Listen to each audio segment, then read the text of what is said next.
कल्याण तालुक्यात नुकताच झालेल्या अतिवृष्टीमुळे शेतकरी हवालदिल झाला असून त्याच्या शेतीचे मोठे नुकसान झाले आहे।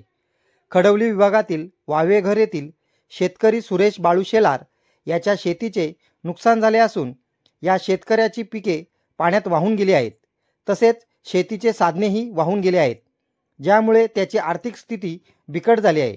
अतिवृष्टीमुळे उभं पीक पाण्यात बुडून गेले असून शेतकऱ्याच्या मेहनतीचे पीक वाया गेले आहे।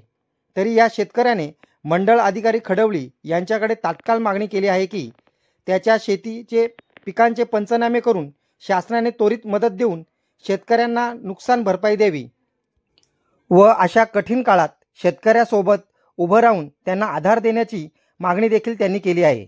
न्यूज रिपोर्टर दीपक चंदे, मशाल न्यूज नेटवर्क। सुरेश बाळू शेलार, मुक्काम वावेघर या गावाचा मी शेतकरी, पूर्वीचा शेतकरी आहे। माझ्या शेतात पुरा पाणी वाहून शेती कामातून गेली। 1 ते 1.5 एकर जमीन 2 एकरच्या वरती होईल अशी जमीन गेलेली आहे, ती काही कामाची नाही। याच्यावर तलाठी आणि सरकार येऊन यांनी तपासणी करावा। मला मोटर घर आणि इथं माझी मोटर होती, ती मोटर पण वाहून गेली, संपूर्ण नुकसान झाला, संपूर्ण मोटरची नुकसानी झाली। अजून परत कोणी बघायला नाही आला।